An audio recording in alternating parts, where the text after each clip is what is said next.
Morning my dear friends, आज हम Atlas की क्लास में फिर आए हैं और आज हम खाड़ी के देशों यानी गल्फ कंट्रीज को पढ़ेंगे। इससे पहले के क्लास में हमने भूमध्य सागरीय देशों का अध्ययन किया। भूमध्य सागरीय देशों के अलावा एक स्वतंत्र जॉर्डन को भी देखा। तो आज आइए खाड़ी के देशों को देखते हैं। देखिए, खाड़ी देश यानी गल्फ कंट्री, तो ईरान के आसपास, ईरान जो कैस्पियन सागर के निकट है उसके आसपास के जो क्षेत्र है उसको हम गल्फ कहते हैं। पहले देखिए, इस क्षेत्र को पर्सिया कहा जाता था, तो गल्फ ऑफ पर्सिया एक्चुअल नाम था, लेकिन इसको इसी के आसपास के देश है जिसके कारण इसको खाड़ी के देश कहा जाता है। फारस की खाड़ी के देश, ठीक है। फारस की खाड़ी के आसपास के देशों को खाड़ी के देश या गल्फ देश कहा जाता है, ठीक है।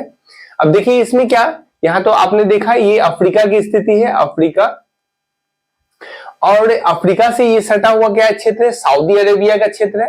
देख रहे हैं, सऊदी अरेबिया का क्षेत्र है। और यदि आप भारत की अवस्थिति को देखें तो यहां तो आप देख रहे होंगे ये पाकिस्तान इस क्षेत्र में, और पाकिस्तान के बाद अफगानिस्तान और उसके बाद ईरान का क्षेत्र है।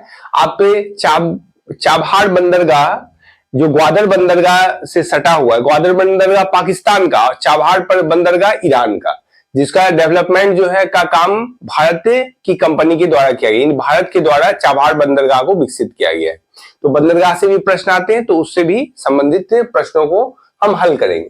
तो यहाँ देखिए भारत की अवस्थिति, इसके बगल में कौन है आपका, पाकिस्तान, और पाकिस्तान के बाद अफगानिस्तान और ईरान, देख रहे हैं ना, ईरान का क्षेत्र है। तो ईरान से लेकर हम यहाँ देखिए दक्षिण एशिया पर नहीं, हम पश्चिम एशिया में ही अभी पढ़ रहे हैं। पश्चिम एशिया, वेस्ट एशिया ही चल रहा है। तो वेस्ट एशिया में ईरान से ले ईरान, इराक, और ये देखिए कुवैत का क्षेत्र है।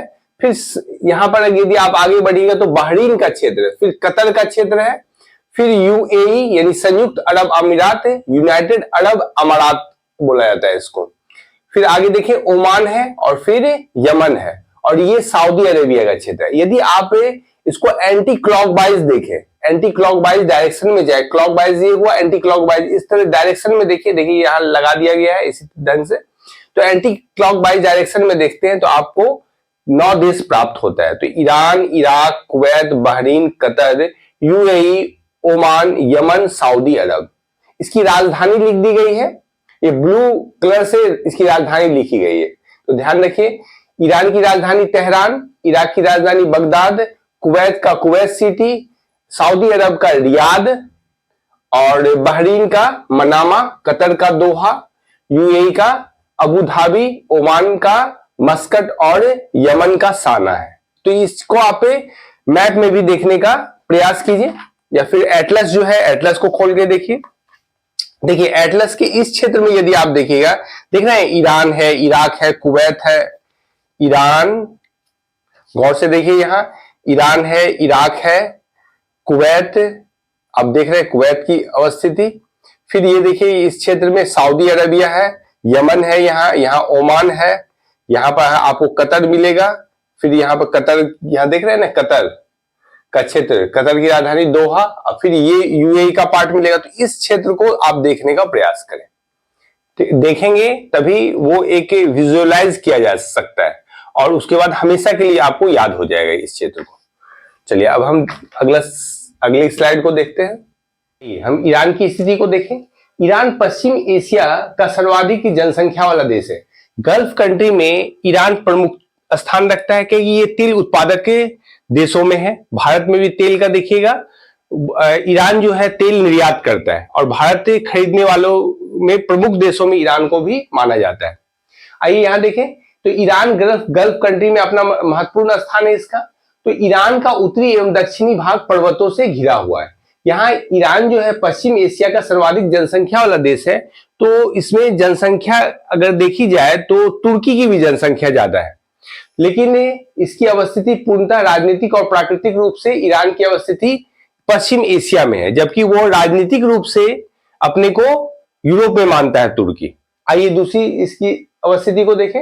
ईरान का उत्तरी एवं दक्षिणी भाग पर्वतों से घिरा हुआ है। तो आपने देखा कि जो तुर्की की राजधानी अंकारा है वो एक पठार पर अवस्थित है, और वो पठार क्या है, अनातोलिया का पठार है। और उसके उत्तर में यदि हम देखे थे तो वहां पॉन्टिक पर्वत आपने देखा था, और दक्षिण में देखा था क्या, तरुस पर्वत, और बीच में अनातोलिया का पठार था, यानी अंतः पर्वतीय वो पठार था। इसी तरह ठीक वही अवस्थिति ईरान की भी है। तो ईरान में देखिए ये जो है ईरान का पठार है, ईरान का पठार है यहाँ, और ईरान के पठार के उत्तर में यदि देखा जाए तो एलबुर्ज पर्वत है, और अगर दक्षिण में देखा जाए तो ये क्या है, जैग्रोस पर्वत है।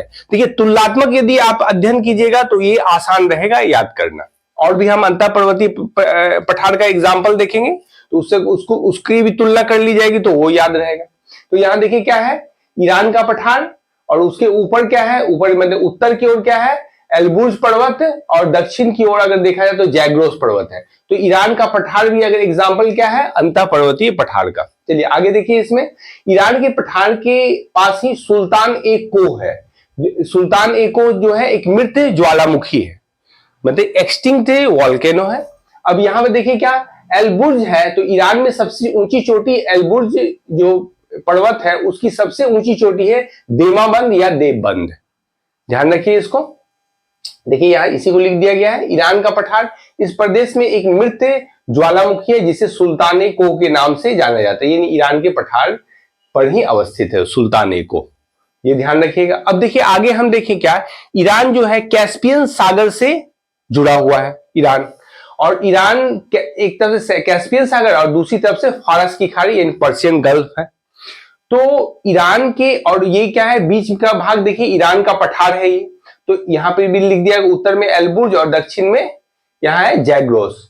और यहां देखिए ये जो क्षेत्र है, तो ये इस क्षेत्र में पर्शियन गल्फ और कैस्पियन सागर के तटीय भाग में ही सिर्फ बारिश हो पाती है, क्योंकि नमी यहां ही तक आ पाती है। और देखिए यहां से नमी पर्शियन गल्फ से जो नमी आएगी तो ये तटीय, बीच का जो भाग है इसका ये मरुस्थलीय, ये पठार के आसपास का जो क्षेत्र है मरुस्थल है। और यहाँ दो प्रमुख मरुस्थल पाए जाते हैं, और एक कौन है, देखिए दस्त ए कबीर, और दूसरा क्या है, दस्त ए लूत।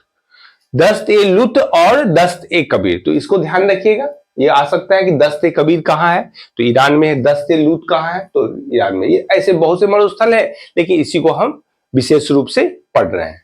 देखते हैं, ईरान में कैस्पियन सागर और फारस की खाड़ी से आने वाली हवा के द्वारा तटीय क्षेत्र में वर्षा होती है। मध्यवर्ती क्षेत्र मरुस्थल के रूप में विकसित हुआ है। और जहां आप देखिए क्या कि दो आपको प्रमुख मरुस्थल के बारे में बताया गया, एक दस्त ए कबीर और दूसरा दस्त ए लूत। अब इसकी अवस्थिति जो है उसको देखने का प्रयास कीजिए एटलस पर। तो एटलस पर आइए, अगर आप एशिया के प्राकृतिक एटलस को देखिएगा तो यहां पर आपको दिखाई देगा। देखिए ये है दस्त ए लुत और दस्त ए कबीर, और ईरान का ये पठार है, यहाँ देख रहे हैं। यहाँ देखिए फारस की खाड़ी है और ये कैस्पियन सागर है। तो इसको इसमें गौर से देखने का प्रयास कीजिए इसको। आगे हम आगे देखते हैं।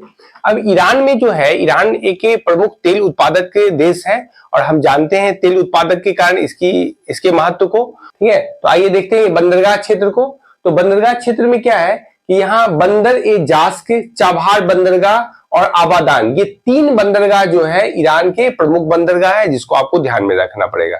आबादान जो है इसको तेल राजधानी कहा जाता है, और ये आबादान क्षेत्र है, मतलब आबादान सिटी के रूप में विकसित है, और आबादान बंदरगाह भी है। तो आबादान को तेल राजधानी के रूप में कहा जाता है। ईरान की सबसे बड़ी रिफाइनरी, समझे ना, और बंदरगाह जो है आबादान बंदरगाह है, इसी के समीप अवस्थित है। आगे देखिए, एक देखिए बंदर ए जास्क है, जिसका विकास किसने, चीन के द्वारा किया है जिसका विकास, और चाबहार बंदरगाह भारत के द्वारा विकास किया गया है। आप जैसे समसामयिक घटनाओं में इसको देखते रहे होंगे, चाबहार बंदरगाह में भारत की अपनी पॉलिसी रही है, कभी वो आ जाता है विकास करने के लिए, कभी उसको पाकिस्तान के दबाव में, चाइना के दबाव में उसको भारत को आउट कर दिया जाता है ईरान से। तो ये डिप्लोमेसी, इंटरनेशनल डिप्लोमेसी पर निर्भर करती है ये। तो यहाँ पे देखिए ग्वादर बंदरगाह है, आप देखें यहाँ पाकिस्तान है, इसके बाद अफगानिस्तान, और उसके बाद आपका ईरान का क्षेत्र है। तो भारत द्वारा ये चाबहार विकसित किया गया है, और ग्वादर बंदरगाह पाकिस्तान में है, जिसको चीन के द्वारा विकसित किया गया है। और जहां बंदर ए जास्क का कौन है, चीन के द्वारा विकसित किया गया है। तो देखिए भारत का जो पड़ोसी देश है चाइना वो भारत को रिंग फेंस की नीति के तहत चारों ओर से घेरना चाहता है। जैसे आप हिंद महासागर में अवस्थिति देखिए, श्रीलंका की देखिए स्थिति, तो श्रीलंका में हम्बनटोटा बंदरगाह है, उसका विकास किसके द्वारा किया गया? चीन के द्वारा किया गया है।